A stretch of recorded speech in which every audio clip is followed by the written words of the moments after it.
Yes बच्चों। तो बच्चों नेक्स्ट आपका पॉइंट है, फोर्थ है आपका सिंथेटिक रीजन मेथड।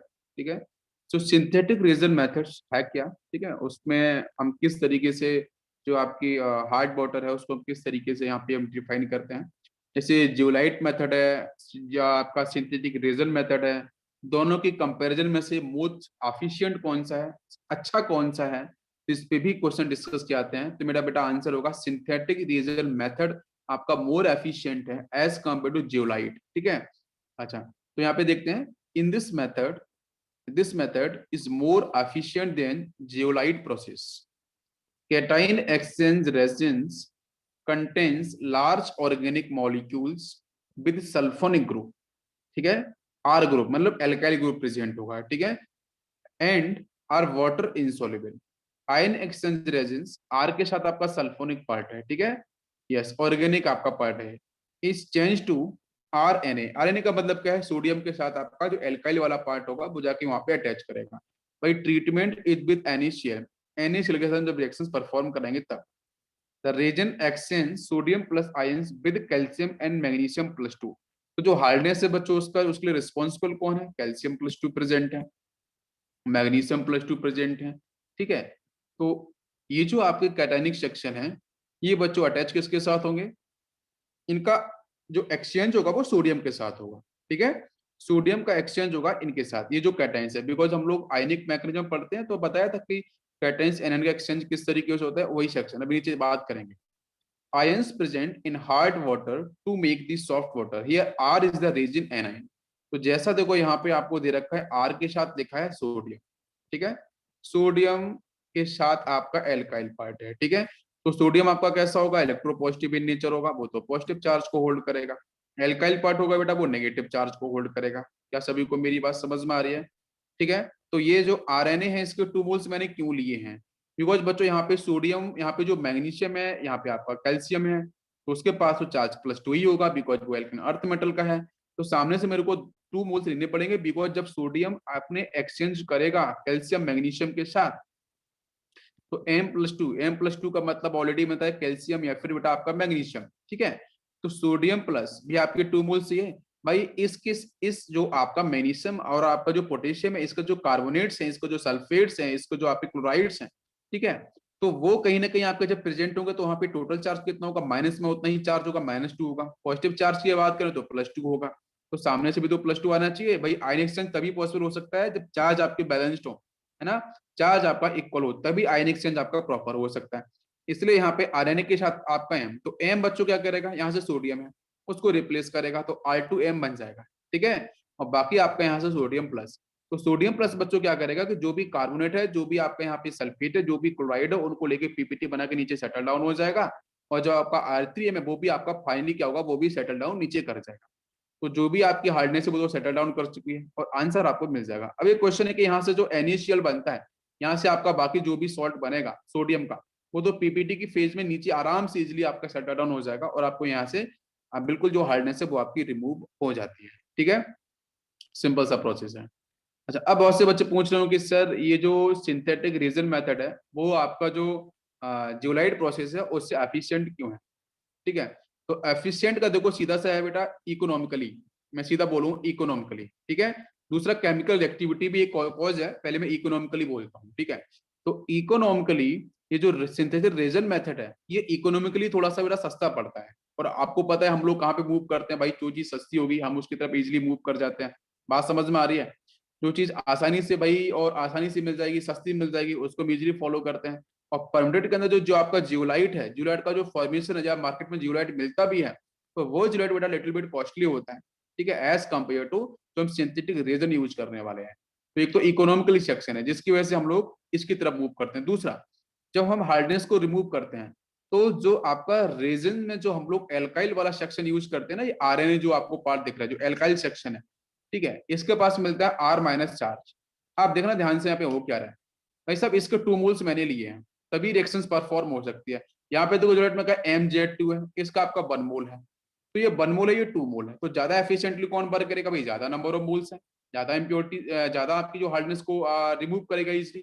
तो यही एक पॉइंट है कि यहाँ से आपका जो जो आपका यहाँ पे हम आर का है जो सोडियम पार्ट है, ये हम सिंथेटिक रेजन की बात करें, इसको जो हम यूज कर रहे हैं ठीक है, एल्काइल सोडियम, ये आपका ज्यादा नंबर ऑफ मोल्स हैं तो आपके जो नंबर ऑफ जो इम्प्योरिटीज होंगी वो आपकी उतनी तेजी से यहाँ पे क्या होंगी, रिमूव होंगी, ठीक है, फ्रॉम द हार्ड वाटर। तो सिंथेटिक रेजन ज्यादा बेटर है आपके परमानेंट मेथड से। नेक्स्ट बात करते हैं, resin can be regenerated by adding aqueous NaCl solution, ठीक है। NaCl सॉल्यूशन तो हर किसी हर घर में मिल जाता है, कहीं भी मिल जाएगा सोडियम क्लोराइड, तो उससे भी हम सिंथेटिक रेजन को हम लोग क्रिएट कर सकते हैं। नेक्स्ट बच्चों बात करते हैं, pure demineralized deionized water free from all soluble mineral salt is obtained by passing water successively through a cation exchange in the H plus form, the anion exchange in the OH minus form। तो देखो एक चीज आपको बताता हूँ कि जब भी कभी क्वेश्चन आता है सिंथेटिक रीजन को लेके, कैटायन एक्सचेंज की बात करेंगे तो बेटा आपको वहां पे रहता है H प्लस, मतलब वहां पे acidic medium, dilute acidic medium को हम फॉलो करते हैं। और जब भी एनायन एक्सचेंज के बारे में बात करेगा तो वहां पे होता है एल्कलाइन या फिर होता है बेसिक मीडियम, ठीक है, उसको लेके हम लोग यहाँ पे इसको डिफाइन करते हैं, ठीक है।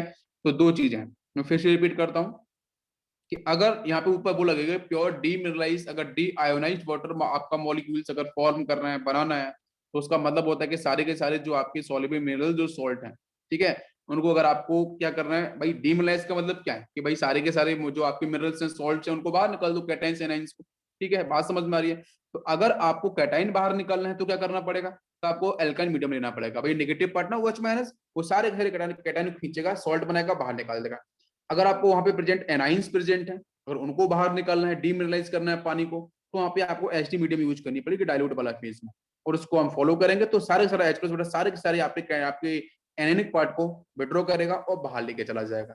तो एक सिंपल सी टेक्निक है यहाँ पे, एसिडिक मतलब कैटायनिक एक्सचेंज और एनानिक एक्सचेंज दोनों के हेल्प से हम लोग वाटर मॉलिक्यूल्स को जो मिनरलाइज फेज में उसको हम लोग डीमिनरलाइज कर सकते हैं, ठीक है।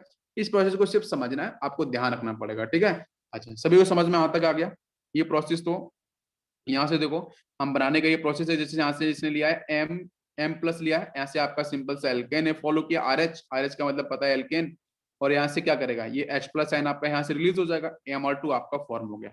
अभी Mr2 है जिसमें आपका R पार्ट तो एल्काइल है, M आपका यहाँ से जो मेटल है वो आपका सोडियम, जो हम बात कर रहे हैं कि यहाँ पे जो मैग्नीशियम जो आपकी जो इम्पोर्टेंस को रिप्रेजेंट कर रहे हैं, जो आपकी हार्डनेस को रिप्रेजेंट कर रहे हैं, वो आपका मेटल जो पार्ट होगा वो इसके साथ आपका इजिली रिमूव है। एक ये भी प्रोसेस है, ये भी आपका पीपीटी बना के नीचे सेटल डाउन हो जाएगा। तो in this cation exchange process H plus ion exchange for sodium plus, calcium plus, magnesium plus and other cations present in the water. Next, this process result in proton release and thus makes the water acidic, ठीक है। तो ये कुछ basic से process है, in process को आपको थोड़ा ध्यान रखना है। बाकी यहाँ से क्वेश्चंस तो अभी तक डिस्कस नहीं किए गए हैं, बस सिर्फ नाम पूछा गया है कि आयन की आपका जो रेजिन्स मेथड है उसमें क्या यूज करते हैं, और आपका जो परमिटेड जूलाइट मेथड है उसमें हम क्या यूज करते हैं, जूलाइट होता क्या है, सिंपल से क्वेश्चन ये पूछे गए। रिएक्शंस अभी तक इसके ऊपर डिस्कशन नहीं हुआ है ज्यादा डेप्थ में, ठीक है। अच्छा, नेक्स्ट बात करते हैं, इसमें हम एक मेगा क्विज भी रखेंगे जहाँ से क्वेश्चंस भी करेंगे, और वैसे भी क्विज आपको मैं कराता रहता हूँ, वहां पे आपने देखा होगा।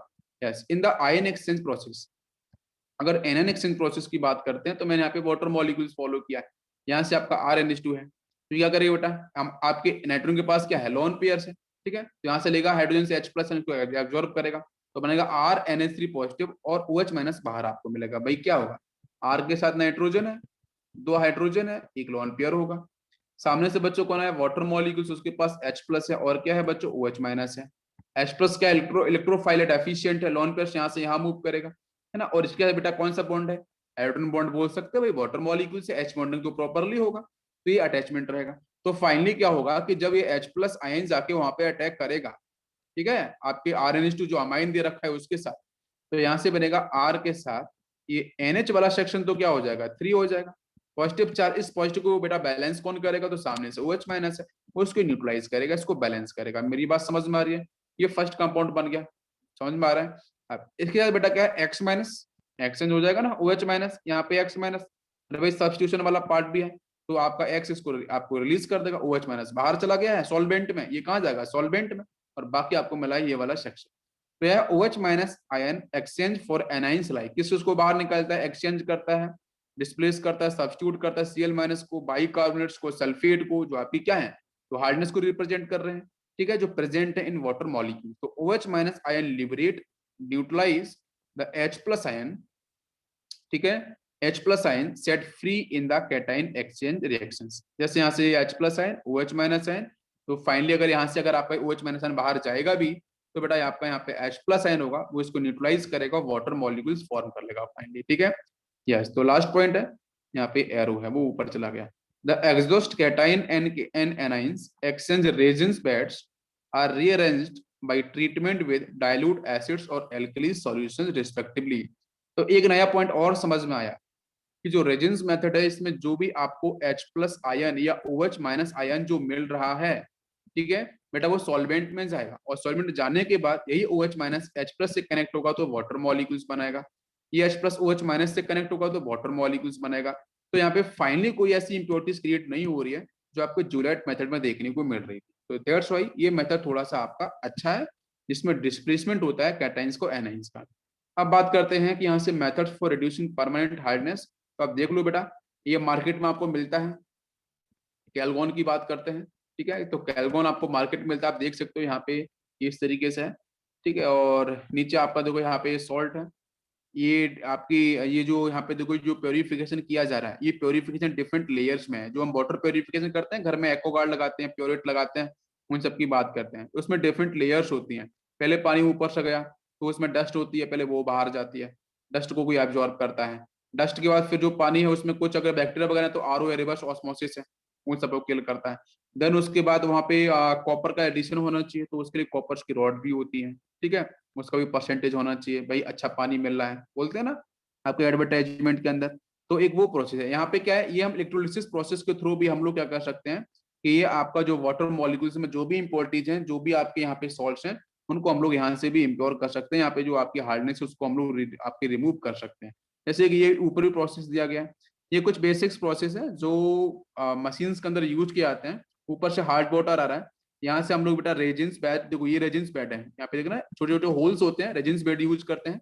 ये सॉफ्टनर आपका रेजिन्स टैंक होता है, सॉफ्ट होते हैं, ऊपर से आएगा। फिर आने के बाद क्या होगा, यहाँ से देखो आपके पार्सली डिस्टिल्ड रेजिन बेड्स ये भी है, ये चार्ज रेजिन्स बेड है। वो आपके चार्ज मतलब पॉजिटिव नेगेटिव चार्ज, ऊपर से जो भी इंपोर्टेंट जाएगी पॉजिटिव नेगेटिव उसको एब्जॉर्ब करेगा और यहाँ से सॉफ्ट वाटर को रिलीज करेगा। समझ में आ रहा है? क्या करेगा, जो रेजिन्स बेड है उसमें पॉजिटिव नेगेटिव आयंस पहले से उसने ऐड करके दिए हैं, ऊपर से जो भी इंपोर्टेंस आएगी या जो भी हार्डनेस होगी पॉजिटिव नेगेटिव के फेज में सॉल्ट्स, उनको वो एब्जॉर्ब करेगा और आपको सॉफ्ट वाटर रिलीज करके देगा, ठीक है। सिंपल सा बेसिक प्रोसेस है ये। अब बात करते हैं आपका हाइड्रोजन पेरोक्साइड और H2O2 के बारे में। हम लोग बहुत से रिएक्शंस इनऑर्गेनिक के अंदर पढ़ चुके हैं, लेकिन इसको हम लोग फिर से यहाँ से देखने वाले हैं, ठीक है बच्चों। यस, वाटर मॉलिक्यूल्स आप क्लियर हो गया है, तो एक बार फटाफट से रिवाइज करते हैं, चलो जल्दी से। सबसे पहले मैं पूछूंगा कि chemical properties of water molecules, chemical properties of water molecules के अपन पहले बात करते हैं, ठीक है। तो कौन कौन सी प्रॉपर्टीज बच्चों होती हैं जिन्हें आपको ध्यान रखना पड़ेगा? यस, चैप्टर तो खत्म ही होने वाला है। यस बताओ, जब हम बात करते हैं यहाँ पे, यस यहाँ पे हम लोग जो डिस्कस करने वाले हैं कि जो वाटर मॉलिक्यूल्स हैं, उसकी बच्चों जो केमिकल प्रॉपर्टीज है बेसिकली हैं क्या। तो पहली प्रॉपर्टी बेटा होती है amphoteric. First property is amphoteric nature, भाई दोनों से रिएक्शन परफॉर्म करता है। सेकंड बच्चों मैंने पढ़ाई थी आपको रिडॉक्स रिएक्शन, रिडॉक्स रिएक्शन, ठीक है, water molecules involve redox reaction के साथ भी देखने को मिलता है। नेक्स्ट बात करते हैं तो बेटा hydrolysis, third chemical property is the hydrolysis, ठीक है, सबको आपको इजीली हाइड्रोलाइज करता है। और फोर्थ प्रॉपर्टी उठाती है हाइड्रेट्स फॉर्मेशन, ठीक है, हाइड्रेट्स का फॉर्मेशन। तो hydrates formation is the fourth chemical properties. ये चार प्रॉपर्टीज हैं, ठीक है, इन्हीं चारों प्रॉपर्टीज को पूरी की पूरी कहानी चल रही होती है। एम्फोटेरिक को रिवाइज करें जल्दी से। तो एम्फोटेरिक का मतलब जो एसिड बेस दोनों तरीके से एक्ट करेगा। जैसे मैं बोलूं यहाँ पे, जरा मुझे बताओ अमोनिया के साथ वाटर मॉलिक्यूल्स, भाई यहाँ पे जो हम एम्फोटेरिक नेचर की बात करते हैं तो ब्रोंस्टेड एसिड को डिफाइन करते हैं, ब्रोंस्टेड कॉन्सेप्ट को लेके आते हैं, ठीक है। अगर मैं एक क्वेश्चन पूछूं, अकॉर्डिंग टू ब्रोंस्टेड साइंटिस्ट, आपका जो वाटर मॉलिक्यूल्स है वो एसिड के बेस है। बताओ जल्दी से, वाटर मॉलिक्यूल एसिड के बेस है। अब बोलोगे सर कोई रेफरेंस दो, तो रेफरेंस बच्चों मैंने बोला है एसिड। चलो एक मैंने स्ट्रॉन्ग एसिड दिया आपको, ध्यान दो, स्ट्रॉन्ग एसिड के सामने अगर मैंने वाटर मॉलिक्यूल्स दिया है तो अकॉर्डिंग टू ब्रोंस्टेड ये क्या होगा, एसिड होगा कि बेस होगा, जल्दी से बताओ। एसिड है बेस, भाई साहब बेस ही होगा। अरे बेस की तरह, बिकॉज इसके पास मैंने बोला ना कि H प्लस आयन भी है, OH माइनस आयन भी है। बात समझो भाई, H प्लस आयन भी है, OH माइनस आयन भी है। अब सामने से तो मैंने एसिड डाला था ना, बात समझ में आ रही है बच्चों? सामने से क्या डाला था मैंने? Strong acid. मैं बोल रहा हूँ कि सामने से स्ट्रॉन्ग एसिड आया। अब स्ट्रॉन्ग एसिड का मतलब क्या होगा बेटा? एक्सेप्टर होगा कि बताओ क्या होगा? अरे भाई एसिड समझ में आता है, एसिड का मतलब क्या होगा? एक्सेप्टर। किसका एक्सेप्टर? प्रोटॉन का एक्सेप्टर। अरे भाई प्रोटॉन को जो रिलीज करता है वो ब्रोंस्टेड एसिड होगा या बेस होगा? भाई अब एक बार मैं आपको फिर से यहाँ रिपीट करता हूँ, देखो ध्यान से सुनने की बात। देखो मैं अगर आपको यहाँ पे बोलूं कि भाई अरेनियस अरेनियस थ्योरी में क्या है, अरेनियस एसिड क्या है और अरेनियस बेस क्या है। जो कंपाउंड H प्लस आयन देते हैं पानी के साथ वो होते हैं अरेनियस एसिड। जो कंपाउंड OH माइनस आयन देते हैं पानी के साथ, सिर्फ पानी के साथ, पानी एज ए सॉल्वेंट, तो उनको बोलते हैं हम लोग बेस। पहले बात कर रहे हैं अरेनियस की, इसको बोलेंगे हम लोग एसिड। कोई भी कंपाउंड H प्लस आयन देगा पानी के अंदर, वाटर मॉलिक्यूल्स में, एक्वा सॉल्यूशन में, तो एसिड अकॉर्डिंग टू अरेनियस, पहली थ्योरी। सेकेंड थ्योरी की बात करते हैं तो होती है बेटा ब्रोंस्टेड थ्योरी। तो ब्रोंस्टेड थ्योरी क्या बोलती है? ये बेटा बोलती है प्रोटॉन के साथ।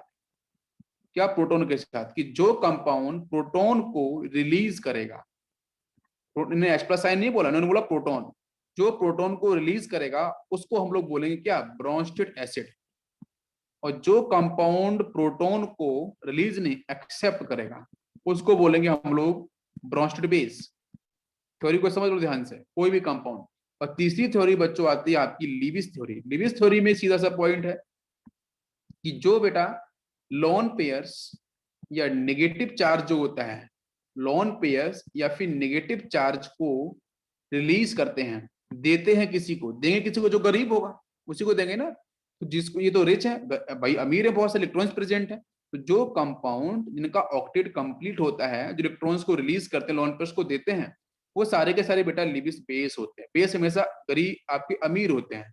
लेकिन लिविस थ्योरी कहती है कि जो लोन पेयर्स या जो नेगेटिव चार्ज को अट्रैक्ट करते हैं, अपनी तरफ खींचते हैं, क्योंकि उनके पास खाली घर है, तो इसलिए बेटा उनको बोलते हैं हम लोग लिविस एसिड। क्या पूरी थ्योरी समझ में आ गई? तीनों थ्योरी क्लियर? ब्रोंस्टेड थ्योरी में क्या है? जो H प्लस आयन नहीं बोलना, ब्रोंस्टेड में क्या बोलना है बच्चों? प्रोटॉन बोलना है, ठीक है। जो प्रोटॉन को देगा वो ब्रोंस्टेड एसिड, जो प्रोटॉन को लेगा, एक्सेप्ट करेगा, वो ब्रोंस्टेड बेस होगा। तीनों थ्योरी क्लियर हो गई? अरे समझ में आ गया? चलो अच्छा, अब यहां से मैंने आपको वैसे क्वेश्चंस कराए हैं इसके ऊपर, अगर आपको पता होगा, ऑटो ऑटो प्रोटोलिसिस कराया था, सेल्फ आयनेशन कराया था वाटर मॉलिक्यूल्स का, है ना, 1-2 लेके बताया था। लेकिन यहाँ पे रिएक्शंस लेते हैं छोटी समझाने के लिए, रिवीजन के पर्पज से। अमोनिया के साथ वाटर मॉलिक्यूल्स, बेटा एंजाइटी रिएक्शन है, तो क्या बनेगा? आप बोलोगे सर अमोनिया क्या है? इसके पास लोन पेयर्स प्रेजेंट है, यहाँ से H प्लस आयन को खींच लेगा आराम से, तो बना लेगा आपका NH4 पॉजिटिव टेट्राहाइड्रलीन, और प्लस बच्चों मिलेगा OH माइनस आयन। अब बात समझ में आ रही है? उसने क्या किया भाई? सब अमोनिया ने ना प्रोटॉन को क्या किया है? एक्सेप्ट किया है ना भाई। प्रोटॉन को जो रिलीज करता है वो ब्रोंस्टेड एसिड होता है, तो यहाँ पे वाटर मॉलिक्यूल कैसे एक्ट किया? ब्रोंस्टेड एसिड की तरह एक्ट किया, बिल्कुल सही। और ये कैसे एक्ट किया? ब्रोंस्टेड बेस की तरह एक्ट किया। क्या सभी को मेरी बात समझ में आ रही है? तभी तो ब्रोंस्टेड थ्योरी के अंदर conjugate acid base pair generate होते हैं। अब बात समझ में आ रही है? अगर यहाँ पे अमोनिया आपका ब्रोंस्टेड बेस की तरह एक्ट कर रहा है, तो इसका एसिड बताओ। अरे भाई इसका एसिड तो बताओ, इसका कॉन्जुगेट एसिड कौन होगा? तो भाई इससे कॉन्जुगेट एसिड होगा NH4 प्लस। क्यों भाई? इसके पास पॉजिटिव चार्ज आ गया, और पॉजिटिव चार्ज कहीं ना कहीं बच्चों रिप्रेजेंट क्या करेगा? अपनी डेफिशिएंसी कर सकता है रिप्रेजेंट। भाई अमोनिया तो मोर स्टेबल है, तो इसका अगर मैं पूछूं कि अगर यहाँ पे ammonia as a base act कर रहा है, ध्यान दो, अगर अमोनिया आपका यहाँ पे एज ए बेस एक्ट कर रहा है, तो इसका कॉन्जुगेट एसिड कौन होगा? तो आंसर होगा अमोनियम प्लस। भाई H प्लस आयन का डिफरेंस होता है। अगर मैं पूछूं कि यहाँ पे वाटर मॉलिक्यूल्स ने क्या किया? वाटर मॉलिक्यूल ने प्रोटॉन को दिया है, प्रोटॉन को छोड़ा है, छोड़ने का मतलब ब्रोंस्टेड एसिड। अगर यहाँ पे वाटर मॉलिक्यूल एसिड की तरह एक्ट कर रहा है, तो इसका कॉन्जुगेट बेस कौन सा होगा? तो आंसर होगा OH माइनस है। तो OH minus is a conjugate base, और कॉन्जुगेट बेस बेटा किसका होगा? वाटर मॉलिक्यूल्स का। क्या आपको मेरी बात समझ में आ रही है? मैं फिर से रिपीट करता हूँ, अगर बच्चों वीक एसिड होगा, तो वीक एसिड से बनने वाले कॉन्जुगेट बेस हमेशा स्ट्रॉन्ग होते हैं। बात सुनो ध्यान से, अगर बच्चों स्ट्रॉन्ग एसिड हुआ, तो स्ट्रॉन्ग एसिड से बनने वाला जो कॉन्जुगेट बेस होगा वो वीक होता है, कमजोर होता है, मतलब रिवर्स गाड़ी चलती है। ये बात सभी को समझ में आ रही है? इसको हम लोग GOC1 में डिस्कस करेंगे, उसमें ज्यादा आपको बेटर भी बताऊंगा चीजों को, क्योंकि वहां पे निकालते हैं एसिटिक बेसिक स्ट्रेंथ, तो आपको ज्यादा समझ में आ जाएगा। ठीक है, इसके बाद जो मैंने पढ़ाया था रेडॉक्स रिएक्शन, भाई वाटर मॉलिक्यूल रेडॉक्स रिएक्शन को भी डिफाइन करता है, कहाँ पे करता है, तो आपको पता होना चाहिए कि जैसे हम रिएक्शन एक सोच रहे हैं कि भाई चलो सोडियम के है रिएक्शन, सोडियम के साथ वाटर मॉलिक्यूल्स, बताओ मुझे क्या आंसर बनेगा, यहाँ पे रिडक्शन होगा कि नहीं होगा, ऑक्सीडेशन होगा कि नहीं होगा। तो मैं हिंट कर देता हूँ कि रिडॉक्स रिएक्शन बेटा वाटर मॉलिक्यूल के साथ तभी इन्वॉल्व होती है, तभी इवॉल्व होती है जब बेटा आपका जो यहाँ पे मेटल इलेक्ट्रोपॉजिटिव इन नेचर हो। कैसा हो, मेटल आपका इलेक्ट्रोपॉजिटिव इन नेचर हो, क्योंकि आपको तो बहुत अच्छे से पता है सोडियम को बहुत जबरदस्त मजा आ रहा है। क्यों मजा आ रहा है भाई साहब, इसका जीरो ऑक्सीडेशन नंबर है, ये जैसे इलेक्ट्रॉन निकालेगा तो बन जाएगा नोबल गैस, तो सोडियम तो बच्चों फटाफट से सोडियम प्लस में चला जाएगा, जाते ही वो क्या करेगा वाटर मॉलिक्यूल से लेगा OH माइनस आयन और अपने आप में खुश होकर बना लेगा NaOH और जबरदस्त स्ट्रॉन्ग हीट रिलीज करेगा और बेटा यहाँ से निकल जाएगी H2 गैस। क्या आपको मेरी बात समझ में आ रही है? तो मुझे बताओ क्या यहाँ पे ऑक्सीडेशन हुआ, बताओ बताओ जल्दी से बताओ, क्या यहाँ पे किसका ऑक्सीडेशन हुआ भाई साहब, सोडियम का तो ऑक्सीडेशन हुआ, बट वाटर मॉलिक्यूल क्या हुआ, रिड्यूस हुआ वाटर मॉलिक्यूल रिड्यूस हुआ है, देखो देखो ध्यान से, सोडियम यहाँ पे 0 है, यहाँ सोडियम क्या है +1, तो ये तो ऑक्सीडाइज कर गया, ध्यान दो। लेकिन वाटर मॉलिक्यूल रिड्यूस क्यों किया है, मैं बोलता हूँ ना, removing of hydrogen, removing of hydrogen, classical concept बोलते हैं रिडॉक्स रिएक्शन के अंदर, है भाई हाइड्रोजन को बाहर निकाल दो। तो देखो वाटर मॉलिक्यूल का क्या हुआ बेटा, जब H2 में कन्वर्ट हुआ है रिडक्शन। क्या मेरी बात समझ में आई, क्लियर है बेटा? लेकिन इंपॉर्टेंट की पॉइंट इज दिस कि वाटर मॉलिक्यूल का रिडक्शन तभी पॉसिबल हो सकता है, वाटर मॉलिक्यूल तभी आपके रिडक्शन को सपोर्ट करेगा जब उसके सामने आए इलेक्ट्रोपॉजिटिव एलिमेंट या फिर इलेक्ट्रोकेमिकल सीरीज में ऊपर वाले एलिमेंट आए। आपको सभी को पता होगा ECS, बिल्कुल सही, बहुत सही, मजा आ गया। ECS से भी कर सकते हैं। आप तो पीयूष यार, आप मल्टी टैलेंटेड हो गए यार, अब क्या चाहिए, दुनिया मुट्ठी में हो गई आपके तो। अच्छा आप बायोलॉजी के स्टूडेंट को बताओ, फोटोसिंथेसिस में भी क्या होता है रिडक्शन, अरे बताओ बताओ, क्या फोटोसिंथेसिस में रिडक्शन होता है? अरे भाई फोटोसिंथेसिस के अंदर वाटर मॉलिक्यूल क्या रिडक्शन क्या ऑक्सीडेशन, अरे भाई क्या होता है भाई, वाटर मॉलिक्यूल को तो वाटर मॉलिक्यूल तो ऑक्सीडाइज करता है ना, O2 की प्रेजेंस में जब फोटोसिंथेसिस होता है, आपने पढ़ा भी होगा, 6 mole of carbon dioxide plus 12 moles of water molecule, सभी ने पढ़ा होगा। कन्वर्ट किस में होगा, जल्दी से बताओ तो मुझे, यहाँ वाटर मॉलिक्यूल लिक्विड होता है बच्चों, और कार्बन डाइऑक्साइड क्या होती है, गैस होती है ना, ध्यान से समझो। और यहाँ बच्चों बनेगा C6H12O6, ये क्या होगा, एक्वस पार्ट होगा, एक्वस पार्ट के साथ होगा रिप्रेजेंट, प्लस 6 मोल बनते हैं वाटर H2O, और प्लस बच्चों 6 मोल बनता है ऑक्सीजन, इसको हम लोग लेते हैं बेटा रेस्पिरेशन में जिंदा रहने के लिए, ठीक है, बहुत जरूरी है ऑक्सीजन। क्या समझ में आया, क्या समझ में आया कि भाई वाटर मॉलिक्यूल जो यहाँ पे दे रखा था उसका ऑक्सीडेशन या प्रोडक्शन, जल्दी से बता दो मुझे, वाटर मॉलिक्यूल का ऑक्सीडेशन या प्रोडक्शन, बताओ जल्दी से भाई। यही जो वाटर, ध्यान दो, ये जो आपका वाटर मॉलिक्यूल है, आपने पढ़ा जरूर होगा बायोलॉजी के अंदर, फोटोसिंथेसिस के अंदर, ये जो आपका पानी है, ये जो वाटर मॉलिक्यूल्स है, इसका बेटा ऑक्सीडेशन होता है, O2 में कन्वर्ट हो जाता है, ध्यान दो क्या हुआ इसका, ऑक्सीडेशन। तो प्लीज ध्यान रखना फोटोसिंथेसिस के अंदर वाटर मॉलिक्यूल का रिडक्शन नहीं, ऑक्सीडेशन होगा। नाउ इट इज क्लियर, सही बच्चों, क्लियर हो गया? एक क्वेश्चन और पूछता हूँ, बताना जरा, नेक्स्ट क्वेश्चन पूछता हूँ, आप बिल्कुल ध्यान से बताना। अगर बच्चों में रिएक्शन फ्लोरीन के साथ, मैं रिवीजन करा रहा हूँ आपको, क्वेश्चन देखो बनते हैं इस तरीके से, अगर बच्चों फ्लोरीन के साथ मैं रिएक्शन कराता हूँ वाटर मॉलिक्यूल का, तो जल्दी से बताओ वाटर मॉलिक्यूल ऑक्सीडाइज या रिड्यूस क्या होगा? देखो बेटा, वाटर मॉलिक्यूल जब रिड्यूस होगा तो H2 गैस में जाएगा, ठीक है, और जब ये आपका ऑक्सीडाइज होगा तो O2 में जाएगा। समझ में आ रहा है? अभी देखो, अब रिएक्शन बेटा बोलिए कि F2 के साथ रिएक्शन करा रहा हूँ, F2 बच्चों यहाँ पे गैस की फेज में है, रिएक्शन विद वाटर मॉलिक्यूल्स, हम लोग बहुत पहले पढ़ चुके हैं हेलोजन चैप्टर के अंदर, तो जल्दी से आप मुझे आंसर बताओ बेटा क्या बनेगा, यहाँ वाटर मॉलिक्यूल ऑक्सीडाइज होगा कि रिड्यूस होगा, जल्दी बताओ फ्लोरीन के सामने। अब आपको पता है कि इलेक्ट्रोकेमिकल सीरीज तो आपने बता रखी है, चाबी मेरे पास है, जो चाबी का जो ताला होता है ना, हर ताले की एक चाबी होती है, और इस क्वेश्चन जो है ना, ये क्वेश्चन ये ताला है, इसकी चाबी आपके पास इलेक्ट्रोकेमिकल सीरीज है, तो जल्दी जल्दी से मुझे बता दो ये कन्वर्ट किस में होगा, आपको बता चुका हूँ सर, O2 गैस, पता है ना, O2 गैस फटाफट इवॉल्व होती है, प्लस बच्चों HF का फॉर्मेशन, लेकिन वो H प्लस और F माइनस आयन में प्रेजेंट होगा। क्या आपको मेरी बात समझ में आ रही है? एक्वस 4 मोल्स बताए थे आपको, इसलिए अब इसको बैलेंस कर लो, तो यहाँ पे इसके 2 मोल्स हो जाएंगे और यहाँ पे इसके 2 मोल्स हो जाएंगे। तो मुझे बताओ बेटा वाटर मॉलिक्यूल्स किस में कन्वर्ट हुआ, O2 के अंदर। तो वाटर मॉलिक्यूल का बच्चा क्या हुआ, ऑक्सीडेशन। कन्वर्ट किस में हुआ, O2 के अंदर। क्या सभी को मेरी बात समझ में आ रही है, बिल्कुल आसान। और वैसे बच्चों फ्लोरीन क्या होता है, जबरदस्त स्ट्रॉन्ग ऑक्सीडाइजिंग एजेंट होता है।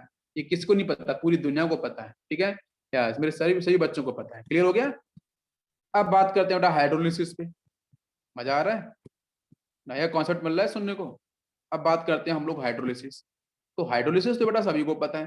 भाई हाइड्रोलिसिस बेटा क्यों पॉपुलर है, भाई साहब पॉपुलर इसलिए क्वेश्चन कराया था आपको, अगर आई थिंक पता होगा, इसकी डायरेक्टर कॉन्स्टेंट वैल्यू भी क्वेश्चन कराया था क्विज के अंदर, और उसका आंसर की भी मैंने डाला था, ठीक है, उसका एक्सप्लेनेशन भी डाला था। तो बेटा जो वाटर मॉलिक्यूल है वो हाइड्रोलिसिस रिएक्शन तब इसलिए परफॉर्म करता है because of high dielectric constant value. क्या सभी को पता है, ये करता क्या है, बॉन्ड को वीक करता है। अरे सर डाइलेक्ट्रिक कांस्टेंट क्या करता है, बॉन्ड को कमजोर करता है, तोड़ता है सामने वाले को, सॉल्यूट के बॉन्ड को तोड़ ताड़ के और अपने आप में जोड़ लेता है। बस यही तो करता है और कुछ नहीं करता, ठीक है। इसलिए बेटा जो वाटर मॉलिक्यूल्स है because of high dielectric constant value, it is strong solvating tendency, it is having the strong solvating tendency. क्या सभी को समझ में आया, क्लियर। मेरे बच्चों बात समझ में आ गई, क्लियर। चलो अब एग्जाम्पल, एग्जाम्पल तो आपको पता ही है, क्या एग्जाम्पल बताने की किसी को जरूरत है, नहीं। चलो एक क्वेश्चन पूछ लेता हूँ, मजाक मजाक में ले लेते हैं। चलो Mg3N2 बताओ पानी के साथ, हमने बहुत अच्छे से पढ़ा था, क्या बनेगा। दिस इज मैग्नीशियम नाइट्राइड, पढ़ा उड़ा जल्दी से, क्या आंसर बनेगा। एक तो सर बनेगा आंख बंद करके मैग्नीशियम का हाइड्रोक्साइड। भाई मैग्नीशियम को पानी पसंद है बिकॉज वो अपना बेस बनाता है, खुश हो जाता है स्टेबल होकर, बिल्कुल सही। +2 की स्टेट में हो गया, बहुत खुश, बहुत अच्छी बात है, बनेगा हाइड्रोक्साइड। और दूसरा क्या बनेगा बेटा, नाइट्राइड है तो अमोनिया गैस तो छोड़ेगा सर, ये तो आपको बहुत पहले से पता है, अमोनिया गैस निकाल दो, खत्म कहानी, कोई कंफ्यूजन नहीं, बिल्कुल सिंपल। यस खतीजा यस, बहुत अच्छी, ब्रिलियंट बेटा, कमाल की बात हो गई यहाँ तो। यस एक क्वेश्चन और मैंने पूछा था आपसे, N-3 समझ में आता है, यही है। अगर ऐसा कभी बोला जाए, इसके सामने अगर पानी भी डाल दिया जाए तो भी वही आंसर बनेगा, क्या, अमोनिया गैस रिलीज करेगा, OH- को छोड़ देगा, ठीक है। ये कुछ कॉमन एक्सरसाइज कराई थी मैंने, आई थिंक आपको पता होगा। अच्छा एक क्वेश्चन और पूछता हूँ, चलो कार्बाइड वाला पूछता हूँ, देखता हूँ आपको याद है कि नहीं। कैल्शियम कार्बाइड प्लस पानी, वाटर मॉलिक्यूल, बताओ जल्दी से क्या आंसर बनेगा। कैल्शियम कार्बाइड प्लस पानी, जल्दी बताओ प्लीज, टाइम बहुत कम है ना। अपनी गाड़ी को तेज चलाओ अब जल्दी जल्दी, है ना। यस रास्ता खाली है, सब कुछ आपको आता है। कैल्शियम कार्बाइड प्लस पानी, मैंने बहुत इजी ट्रिक्स बताई थी, बहुत अच्छे अच्छे से बताया था। यहाँ पे कैल्शियम क्या होगा बेटा, +2 की स्टेट में, है ना, C2-2 होगा, कितने अच्छे से बताया था सर। कार्बन की डिफरेंट ऑक्सीडेशन नंबर लेके बताई थी अलग अलग करके, कि कहाँ पे मेथेन, कहाँ पे क्या निकलता है, कहाँ पे एसिटिलीन निकलती है, सब बताया था। तो यहाँ से बच्चों क्या होता है, ये कन्वर्ट किस में होगा, C2H2 के अंदर, ध्यान दो। C2H2, अरे भाई मैंने ये पूछा था, ये बताना चाहिए था। C2H2 समझ में आता है, 2 कार्बन 2 हाइड्रोजन बीच में ट्रिपल बॉन्ड, क्या सभी को समझ में आ रहा है। C2H2 का फॉर्मेशन प्लस बच्चों क्या बनेगा, जल्दी बताओ, कैल्शियम का हाइड्रोक्साइड। ये तो सभी को पता है, क्या पता नहीं है, वो ये पता नहीं है, तो ये पता होना चाहिए, समझ में आ रहा है, क्लियर हो गया। प्रीवियस लेक्चर आपके रिकॉर्ड हो चुके हैं सारे के सारे, आप देख लेना जरूर प्लीज, वहां से कार्बन फैमिली में जाना, और जाने के बाद आपको मिल जाएंगे, और आप वहां से उनको देख सकते हो। सभी को समझ में आ गया, क्लियर।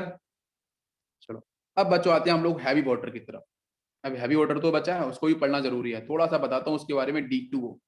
D2O को बच्चों बोलते हैं हम लोग heavy water, HEA heavy water, ठीक है। अब हैवी वाटर की अगर अपन बात करें तो ध्यान देना बच्चों, इसका पहले पॉइंट है इसका प्रिपरेशन क्या है।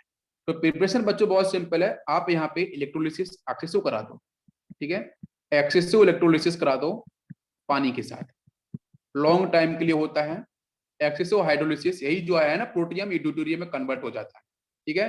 तो कभी क्वेश्चन आए आपको क्या टिक करना है, अगर एक्सेसिव हाइड्रोलिसिस कराते हैं पानी का, तो बच्चों यहाँ से D2O का फॉर्मेशन होगा, समझ में आ रहा है। नेक्स्ट नेक्स्ट बच्चों बात करते हैं, तो बाई प्रोडक्ट, कुछ फर्टिलाइजेशन इंडस्ट्रीज हैं, उन फर्टिलाइजेशन इंडस्ट्री के अंदर बाई प्रोडक्ट की फेज में भी आपको D2O देखने को मिलता है, तो उस पर जाने की जरूरत नहीं है आपको। अगर क्वेश्चन आएगा तो इसकी इसकी लाइन के बाहर नहीं आएगा कि आप एक्सेसिव इलेक्ट्रोलाइसिस करा दो वाटर मॉलिक्यूल्स का, आपको D2O मिल जाएगा, क्लियर है, समझ में आ गया। अब बात करते हैं कुछ कॉमन रिएक्शंस की तरफ जो इंपॉर्टेंट हैं। जैसे बच्चों CaC2 के साथ आता है D2O, ये आंसर मिलता है, भाई वही मिलता है जो पानी में मिलता है। पानी में क्या मिला था, C2H2, तो यहाँ मिलता है C2D2 मिलेगा, और प्लस बच्चों मिलेगा CaOD, और ट्वाइस OH नहीं यार, OD होगा, सॉरी, दिस इज OD। और जो समझ में बैठ रहा कि नहीं बैठ रहा जल्दी बताओ, भाई वैसे ही कॉन्सेप्ट है। अरे सभी क्लियर हो गया भाई, ओएस था, यहाँ से ओडी निकलेगा, पानी है ना, यहाँ पानी का हैवी वाटर है D2O, तो ओडी निकलेगा। समझ में आ रहा है, बिल्कुल सही। एच, अरे भाई क्या निकलेगा, H प्लस OH माइनस निकलता है, तो यहाँ पे क्या निकलेगा, D plus and OD minus. भाई लगा दो उसको, क्या सोचने की जरूरत है, हम लोग तो इतने ब्रिलियंट हैं पहले से ही, है ना। तो ऐसो थ्री के साथ अगर बच्चों में D2O लेके आऊं तो बताओ आंसर क्या बनेगा प्लीज। SO3 के साथ D2O, याद करो पानी, वाटर मॉलिक्यूल्स कैसे करता है, वाटर मॉलिक्यूल्स क्या करता है इसके साथ, सल्फेट H2SO4 बनाता है, तो ये क्या बनाएगा, D2SO4। हमें क्या, हमें तो बिल्कुल पता है। समझ में आ रहा है सभी को। एक रिएक्शन और लेते हैं, जरा उसका आंसर करना। मैं बच्चों लेता हूँ Al2C3, Al2C3 मतलब एल्यूमिनियम कार्बाइड ले लेता हूँ, चलो Al4 हो जाएगा यार, Al2 नहीं होगा, तो चार्ज फिर बैलेंस नहीं होगा, Al4C3, ठीक है, यस अभी सही है, Al4C3 now it is correct. Plus बच्चों यहाँ से D2O, बताओ आंसर क्या बनेगा। आप बोलोगे सर एल्यूमिनियम के साथ पानी आया तो पहले सर बनाएगा एल्यूमिनियम हाइड्रोक्साइड, बहुत सही सर, AlOH थ्राइस, लेकिन यहाँ तो कुछ और कंडीशन दिख रही है। अरे बताओ जल्दी से, अरे सभी को समझ में आ रहा है क्या, एक सेकंड रुकते हैं। इस बच्चों, बिल्कुल, तो देखो यहाँ से क्या बनेगा, यहाँ से OH नहीं आएगा बेटा, है ना। OH क्यों नहीं आएगा, भाई आपको पता है सामने से D2O दे रखा है, हैवी वाटर दे रखा है, तो हमारा आंसर क्या बनेगा, CD4। संदेश ने बताया है CD4, CD4 is wrong answer, CD4 तो, CD4 फिर एल्यूमिनियम के साथ है ना, CD4 जाएगा, नहीं सही, बिल्कुल सही, मैं तो मजाक कर रहा हूँ संदेश, ठीक है, गुस्सा मत हो जाना, कभी कभी बोलता हूँ आपसे, आप गलत होते ही कहाँ हो, तो कभी बोलने का मौका मिलता है। चलो, तो क्या बनेगा यहाँ से, एक तो बनेगा Al के साथ OD कितना होगा, OD कितना होगा थ्राइस, बिल्कुल, और दूसरा आंसर बनेगा आपका CD4, बहुत सही। आप बैलेंस कर सकते हो। अरे भाई CH4 बनता है ना मिथेन यहाँ पे क्या होगा, सर ये C3 होगा, ये C3 मेरे को दिख रहा है। और चार्ज की बात करोगे तो Al पे देखो 4Al लिखना पड़ेगा ना, ऐसे 4Al+3 होता है सर, ठीक है।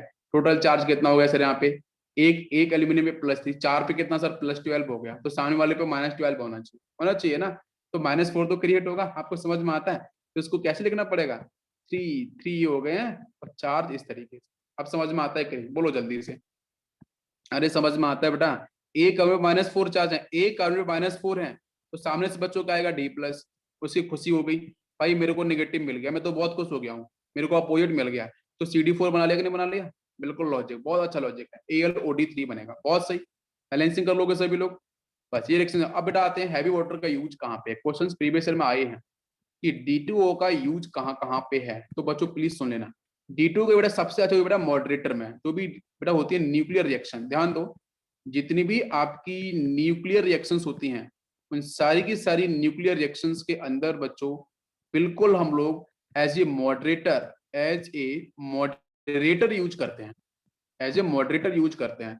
अब बहुत से बच्चे पूछेंगे सर मॉडरेटर क्या है, तो संदेश इसका आंसर करो, व्हाट इज, क्या सभी बच्चों को बात समझ में आई, क्लियर। तो बेटा मॉडरेटर काम क्या हुआ, स्पीड को स्लो डाउन करना, स्पीड को कम कर देना, कोई भी रेडियोएक्टिव कंपाउंड ऐसे यूरेनियम आपका 235 है, उसको जब स्प्लिटिंग होगी, ब्रेकिंग होगी, फिजन होगा, वहां से न्यूट्रॉन्स निकलेंगे फास्ट, उन न्यूट्रॉन्स की स्पीड को कंट्रोल करना। क्या सभी को बात समझ में आई, अरे बेटा बता दिए की बात जरा, सभी बच्चों को बात क्लियर हो गया। फिजन प्रोसेस होता है बेटा, फिजन फिजन, अरे मेरे भाई समझ में आया कि नहीं आया, फिजन प्रोसेस, ब्रेक डाउन, वही फिजन, चलो समझ में आ गया। मैं कुछ क्वेश्चन डालूंगा, आप लोग समझ में आ जाएगा, मैं बेसिक बेसिक पार्ट जहाँ पे टर्म आता है उसको मैं जरूर एक्सप्लेन कर देता हूँ, इसलिए कि आपको कोई तकलीफ ना हो, ठीक है। नहीं तो बोलोगे सर अपना लाइन बोल के आगे निकल गए, मुझे तो कुछ पूरा बताया नहीं। चलो सेकंड बात करते हैं बेटा, तो सेकंड पहला बात समझ में आ गया, D2O का काम, सेकंड बचो। अब सेकंड हम लोग यूज करते हैं जो ऑर्गेनिक रिएक्शंस होती हैं, उन ऑर्गेनिक रिएक्शंस के अंदर ट्रेसर, TRACER, ऑर्गेनिक रिएक्शन के अंदर, है ना, इंडस्ट्रियल जो रिएक्शंस होती हैं, उन ऑर्गेनिक रिएक्शंस के अंदर D2O का यूज बेटा हम करते हैं ट्रेसर की तरह, किसकी तरह यूज करते हैं, ट्रेसर की तरह। लास्ट यूज इसका यूज होता है बेटा कि जो ड्यूटेरियम के कंपाउंड्स हैं उनका जो प्रिपरेशन है उसके लिए कर लो। तो सबसे अच्छा काम कौन सा है, न्यूक्लियर रिएक्शंस, इस पे ही क्वेश्चन आते हैं, पहला पॉइंट जो बता दिया मैंने उसके अंदर से ही क्वेश्चन आते हैं, समझ में आ गया। अच्छा अब आते हैं बेटा हाइड्रोजन परऑक्साइड, देखो बेसिक D2O इज कंप्लीट, नई नई बात पता चली होगी। अब आते हैं हम लोग परऑक्साइड पे, सामने रखा हुआ परऑक्साइड, यस देखो, तो बेटा यहाँ से हम लोग बात कर रहे हैं कि hydrogen peroxide is an important chemical use in pollution control treatment of domestic and industrial effluent. ठीक है, तो जो आपका इन्वायरमेंटल केमिस्ट्री हम लोग पढ़ते हैं तो वहाँ पे हम H2O2 को बात जरूर करते हैं। तो H2O2 बच्चों क्या करता है कि डोमेस्टिक और जो इंडस्ट्रियल आपके इन्फ्लुएंस जो भी हैं, ठीक है, तो आपका जो पॉल्यूशन है, जो केमिकल्स हैं, ठीक है, जो आपके पॉल्यूशन उसको कंट्रोल करने के लिए हम H2O2 का यूज करते हैं। बेसिक पार्ट आपका ये है। वैसे तो मैं बता दूं कि हाइड्रोजन पेरोक्साइड को बहुत ज्यादा डिस्कवर किया था 1818 के अंदर। 1818 के अंदर इसकी डिस्कवरी हुई थी। इसको डिस्कवर किया थेनार्ड ने। साइंटिस्ट का नाम है THENARD। थेनार्ड भाई साहब ने इसको डिस्कवर किया था H2O2 को 1818 के अंदर। ठीक है, इसको हम लोग ऑक्सीजनेटेड वाटर भी बोलते हैं। ऑक्सीजनेटेड ऑक्सीजनेटेड वाटर मॉलिक्यूल्स भी बोलते हैं। क्यों भाई साहब? छोड़ता नहीं सेंट ऑक्सीजन ये तो खतरनाक है, आपको सबको पता है। ठीक है, H2O2 को अगर थोड़ा सा बहुत हीट मिल जाए कहीं से भी तो फटाक से बेटा निकलता है पानी और प्लस नेसेंट ऑक्सीजन। ये आपका खतरनाक है। एक्टिव है, सुपर हीरो है मूवी का, हम लोग पहले भी पढ़ चुके हैं। ठीक है, नेसेंट ऑक्सीजन, इसलिए इसका नाम पड़ा है ऑक्सीजनेटेड वाटर। भाई नेसेंट ऑक्सीजन बाहर, बचा सिर्फ पानी। ये तो H2O2 था। समझ में आ गया सभी को? अरे क्लियर। नेक्स्ट पॉइंट आते हैं प्रिपरेशन पे। It can be prepared by following methods. पहला बच्चों आता है acidified barium peroxide and removing excessive water by evaporation under reduced pressure gives hydrogen peroxide। जहां पे हम देखते हैं, देखो this is actually the laboratory method. बच्चों प्लीज समझो, ये जो पहला मेथड है ना, ये फर्स्ट मेथड, ये होता है लेबोरेटरी मेथड, जिसको लैब के अंदर H2O2 को बनाना है तो आप इसको फॉलो कर सकते हो। ठीक है, जहां पे हम लोग क्या करते हैं, बेरियम का ऑक्साइड यूज करते हैं, 8 वाटर मॉलिक्यूल्स होते हैं, प्लस आपका HDBDM H2SO4। यहाँ से बेटा क्या, बेरियम पॉजिटिव है, लेगा सल्फेट से SO4 - 2 बेरियम सल्फेट बनेगा, H2O2 बनेगा, बाकी पानी आपका बाहर निकल जाएगा। तो दिस इज बेसिकली दी, हाँ ये एसिडिफाइड मीडियम में होता है। एसिडिफाइड डाइल्यूट होता है, कॉन्सेंट्रेटेड नहीं होता, जिससे डाइल्यूट होंगे। ठीक है, H2SO4 आपको डाइल्यूट यूज करना है। ठीक है, डाइल्यूट। समझ में आ रहा है सभी को? अरे क्लियर। अब बेरियम सल्फेट का तो पता ही, तो PPT बनता है, पॉपुलर है। बेरियम सल्फेट तो PPT बन के नीचे चला जाएगा। अरे समझ में आ रहा है? ठीक है, और जो ज्यादा पानी निकला है एक्सिस में वो भी बाहर चला जाएगा हीट अप करने पे। क्या मिला? H2O2। कितना आसान लेबोरेटरी बनाने का, बिल्कुल सिंपल तरीका। नेक्स्ट बताते हैं, पर oxidize sulphate obtained by, second process है, obtained by electrolytic oxidation of acidified sulfate solution at high current density on electrolysis yield hydrogen peroxide। जहां पे देखो हम बेटा प्लीज फॉलो करते हैं इलेक्ट्रोलिसिस प्रोसेस, और इलेक्ट्रोलिसिस प्रोसेस है इंडस्ट्रियल। ये जो सेकंड है ना, सेकंड वाला, दिस इज इंडस्ट्रियल। और फर्स्ट वाला क्या था बेटा? लेबोरेटरी मेथड था, है ना, क्योंकि सब कुछ बाई प्रोडक्ट बाहर निकल जाते हैं, PPT बन जाएगा, ये बाहर निकल जाएगा, सिर्फ बचेगा H2O2। तो इंडस्ट्री वो आपका हो गया लेबोरेटरी। इंडस्ट्रियल ये होगा भाई, लार्ज अमाउंट में बनाना है तो इसको फॉलो करना पड़ेगा। मेरी बात सभी को समझ में आ रही है? और यहाँ तक बच्चों बात क्लियर है? तो क्या करते हैं, ध्यान दो बेटा, हम लोग करते हैं 50% H2SO4। 50% H2SO4 मतलब जो H प्लस आयन कॉन्सेंट्रेशन है उसका 50% हम लोग कॉन्सेंट्रेशन यूज करते हैं। ऐसा सोल्यूशन लेते हैं, प्लीज लिसन केयरफुली। ठीक है, 50% H2SO4 कॉन्सेंट्रेशन को हम यूज करेंगे, जिसमें पहले बच्चों सबसे पहले स्टेप में क्या होगा, H2SO4 टूट जाएगा। तो मैं थोड़ा आपको मैकेनिज्म बताता हूँ, थोड़ा सा मैकेनिज्म बता दूं, नहीं तो आप इसको थोड़ा दिक्कत हो सकती है आपको याद करने में। देखो थोड़ा मैं मैकेनिज्म आपको हेल्प करता हूँ आपके लिए। थोड़ा सबसे पहले क्या होगा, 2 मोल्स H2SO4 होगा, ब्रेक हो जाएगा। पहली प्रोसेस की बात कर रहा हूँ, ये कन्वर्ट हो रहा है 2H प्लस में इलेक्ट्रोलिसिस के साथ, और होगा आपका 2H प्लस मतलब 4 आयन हो गए, 2 यहाँ पे हो गए, तो मतलब 2 मोल्स ऑफ HSO4 माइनस का। ठीक है, बाई सल्फेट ये डिसोसिएट होगा पहले स्टेप में। अब अगर बेटा कैथोड की रिएक्शंस और एनोड की रिएक्शंस, बस इसको भाई इलेक्ट्रोलिसिस प्रोसेस के अंदर डिपोजिशन बेटा आपके आपके नेगेटिव पार्ट एनायन कैटायन का कैथोड एनोड पे ही होता है। अगर नेगेटिव पार्ट है तो एनायन पे जाएगा, पॉजिटिव पार्ट है तो कैटायन पे जाएगा, कैथोड पे जाएगा, मतलब कैटायन है वो कैथोड पे जाएगा, नेगेटिव पार्ट है आयनाइन है वो आपकी एनोड के ऊपर जाएंगे। सिंपल सी कहानी है। तो यहाँ बच्चों क्या होगा, जो H प्लस आयन है, ये H प्लस आयन बच्चों 2 मोल्स है, ये 2 इलेक्ट्रॉन्स को एक्सेप्ट करेगा और ये कन्वर्ट हो जाता है H2 के अंदर, गैस बाहर निकलता है। सेकंड क्या होगा, सेकंड बच्चों बचा है HSO4 माइनस 1, तो यहाँ से होगा HSO4 माइनस 1। ये बेटा क्या करेगा, एक्वस मीडियम है, 2 इलेक्ट्रॉन छोड़ देगा, छोड़ने के बाद बेटा इसके 2 मोल्स यूज किए जाएंगे, तो ये बनाता है पर ऑक्सो डाई सल्फ्यूरिक एसिड। किस किस को नहीं पता, ये पढ़ा चुका हूं, ये बनता है H2H2O8। क्या सभी को पता है? H2H2O8 ये फॉर्मेशन होगा, प्लस निकालेगा 2 इलेक्ट्रॉन्स। H2H2O8 का नाम स्ट्रक्चर सब आपको आना चाहिए, मैं पढ़ा चुका हूं सल्फर के अंदर सारे के सारे ऑक्सी एसिड्स के बारे में। इसका नाम बच्चों है पर ऑक्सो डाई सल्फ्यूरिक एसिड। समझ में आ गया सभी को? अरे क्लियर हुआ बच्चों? यहाँ तक बताइए, यहाँ तक सभी क्लियर हुआ? यस, बहुत सही, क्लियर। अब जो H2S2O8 है, इसका हाइड्रोलाइज हो जाएगा। अब देखो उसी प्रोसेस को हम एक बार देख लें। अब इसका जब हाइड्रोलाइज होगा तो क्या होगा उसको समझते हैं, एक साथ बताऊंगा पूरी को। तो H2S2O8 इसको डालो पानी में, होगा हाइड्रोलाइज्ड। कन्वर्ट किस में होगा बेटा, ये होगा H2SO5 आपके कार्बोज एसिड में, और प्लस बनाएगा H2SO4। क्या सभी को समझ में आया? पानी डालने पे ये पहले भी आपको बता चुका हूं मैं, ये दोनों में कन्वर्ट हो जाएगा। जैसे ही कन्वर्ट हुआ तो बेटा जो H2SO5 है, जो कार्बोज एसिड है, ये हो गया खुश, इसको मिल गया पानी। पानी मिलते इसने किया धमाका, और धमाका ने हीट भी निकाल दी। तो बेटा ये बन गया आपका H2SO4, और प्लस निकाल दिया इसने H2O2। क्या सभी को समझ में आया? भाई एक्स्ट्रा ऑक्सीजन कंबाइन इसके साथ होगा, बनाएगा क्या, H2O2 बना लेगा। अरे समझ में आ गया। और बाकी बच्चों को क्या मिलेगा, ध्यान दो। बाकी जो यहाँ से बना है H2SO4 प्लस पेरोक्साइड, ये तो चाहिए था मुझे, मैं बेटा लार्ज अमाउंट के अंदर। और H2SO5 का बेटा आपका आयोपेक नेम क्या है, ये भी मैंने पढ़ाया था, क्या होता है बेटा, पर ऑक्सोमोनोसल्फ्यूरिक एसिड। पर ऑक्सोमोनोसल्फ्यूरिक एसिड H2SO5 का नाम होता है। क्या पूरी कहानी समझ में आई? क्लियर हो गया पूरा मैकेनिज्म? बहुत सही। अब देख लो यहाँ पे प्रोसेस, ये रहा प्रोसेस, इलेक्ट्रोलाइज्ड ये बन गया, हाइड्रोलाइज ये बन गया, लास्ट में निकल गया H2O2। ये प्रोसेस है पूरा, मैंने मैकेनिज्म आपको समझा दी। आई होप क्लियर हुआ होगा सभी बच्चों। नेक्स्ट बच्चों बात करते हैं, this method is now used for the laboratory preparation. ठीक है, D2O के साथ डायरेक्शन देखो यहाँ पे देखे, अगर K2H2O8 के साथ अगर मैं D2O यूज करूंगा तो बेटा ऐसा होता है KDSO4 बनेगा, और D2O2 पे। ये एक्शन कोई खास इंपोर्टेंट नहीं है, लेकिन आप फिर भी एक बार आपने अगर देख लो तो ठीक रहेगा। अब बात करते हैं, industrially it is prepared by the auto oxidation of 2 alkyl anthraquinols. तो ये आपकी ऑर्गेनिक रिएक्शन है, 2 इथाइल एंथ्राक्विनोल को अगर बेटा मैं, अगर इसको मैं, एक्चुअली रिवर्सिबल रिएक्शन होती है जहां पे इसको लिटिल बिट हीट अप करते हैं, यहाँ से बनता है आपका H2O2, प्लस यहाँ से बनता है आपका ऑक्सीडाइज प्रोडक्ट आपको मिल जाएगा, है ना, क्विनोल से। अल्कोहल है तो ऑक्सीडाइज हो जाएगा, ओके हो गया बेटा, क्या होगा, एसिड्स में कन्वर्ट हो जाएगा। ठीक है, यस, एल्डिहाइड देन आपका एसिड। तो इस रिएक्शन के अंदर 1% H2O2 is formed. It is exceeded with water and concentrated of 30% by mass, and by distillation under reduced pressure it can be further concentrated to 85% by careful distillation under low pressure, and remaining water can be frozen out, obtained by pure H2O2।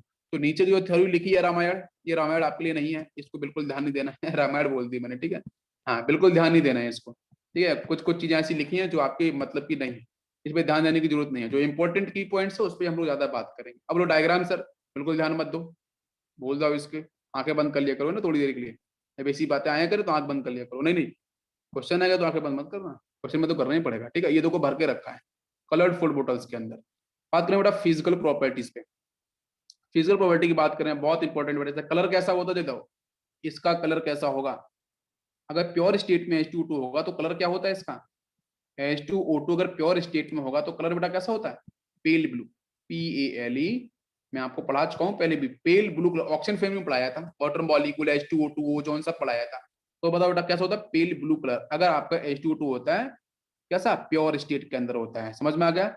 H2O2 अगर पानी के साथ डालेंगे तो बच्चों miscible होता है। ठीक है, MISCIVLE, H2O2 is miscible with water molecules। ठीक है, यस, किसी भी रेशियो मिक्स करो, ये मिक्स नहीं आपका मिजिबल कंडीशन को डिफाइन करेगा। तो क्या बनाएगा, पानी खींच लेगा, तो बनाएगा H2O2 डॉट वाटर। ठीक है, ये आपको डिफाइन करता है। जहां पे इसका मेल्टिंग पॉइंट थोड़ा सा क्या बढ़ जाएगा, वो आता है 221, कम नहीं, कम होगा बढ़ जाएगा, कम हो जाएगा यार। भाई H2O2 का ज्यादा होता है, कितना होता है मेल्टिंग पॉइंट, 272 होता है। पानी में डाल दोगे इसे तो आपका 221 हो जाता है, मतलब कम हो जाता है। बिल्कुल सही, कम हो जाएगा। ठीक है, इंक्रीज नहीं होगा, कम हो जाएगा, डिक्रीज कर जाएगा। सभी को समझ में आ गया? अच्छा, तो then the pure state H2O is almost colourless. लिखा है ऑलमोस्ट कलरलेस, कलरलेस पूरा होता नहीं है, मैंने बता दिया आपको कलर, प्लीज ध्यान रखना बेटा कौन सा, वेरी पेल ब्लू। ठीक है, वेरी पेल ब्लू, ऐसे बुक्स में अलग तरीके से दे रखा है, आपको ध्यान रखना है पेल ब्लू। ठीक है, यस। नेक्स्ट बात करते हैं मेल्टिंग पॉइंट, ये रहा, बॉइलिंग पॉइंट ये रहा, पानी में डाल देंगे तो बेटा इसका मेल्टिंग पॉइंट डिक्रीज कर जाएगा। ठीक है, वेपर प्रेशर वैल्यू ध्यान नहीं, कुछ ध्यान नहीं रखना है, कोई जरूरी नहीं है डाटा को। H2O2 is miscible with water molecules, मैंने बता चुका हूं, तो कोई ये बनता है, मेल्टिंग पॉइंट आपका डिक्रीज कर देगा। 30% solution of H2O2 is marked as 100 volume. ये बहुत मजेदार कहानी है भाई, मार्केट में बोतल आती है ऐसे, उसके ऊपर ना H2O2 का लेबल लगा होता है, कॉन्सेंट्रेशन लेवल। जो लगा ना ऊपर स्टिकर लगा है पूरा लिखा है, इसमें एक आपकी इसमें लेबलिंग जिसको हम पढ़ेंगे बाद में हम लोग, तो H2O का कॉन्सेंट्रेशन यहाँ पे लिखा होता है, आपको ध्यान रखना पड़ेगा कि 30% सोल्यूशन ऑफ H2O2 जो है, बाकी क्या है पानी होगा, तो 30% सोल्यूशन ऑफ H2O2 का मतलब होता है 100 वॉल्यूम, ये ध्यान रखना है, ठीक है, 100 वॉल्यूम पर ऑक्साइड। इट मींस दैट मतलब क्या है, 1 ml of 30% H2O2 solution will give 100 volume of oxygen at STP. क्यों? क्योंकि जब हम इस H2O2 को डिसोसिएट करते हैं तो निकलता तो बच्चों पानी है और प्लस निकलता है नेसेंट ऑक्सीजन। तो जो H2O2 is actually responsible for the nascent oxygen, तो नेसेंट ऑक्सीजन की वजह से इसकी डेफिनेशन बनी है। क्या समझ में आ रहा है?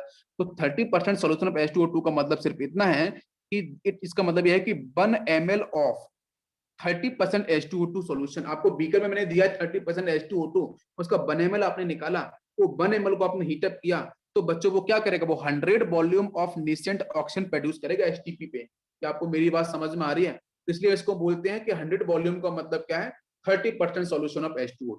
ठीक है, नई बात समझ में आई? क्लियर हो गया? H2O2 बच्चों कैसा होता है, नॉन पोलर। क्यों? क्योंकि बेटा यहाँ पे डाइपोल मोमेंट आपका जीरो हो जाता है। क्या सभी को मेरी बात समझ में आई? यहाँ तक क्लियर हो बेटा? अब आते हैं इसकी हम लोग केमिकल प्रॉपर्टीज पे। Chemical properties,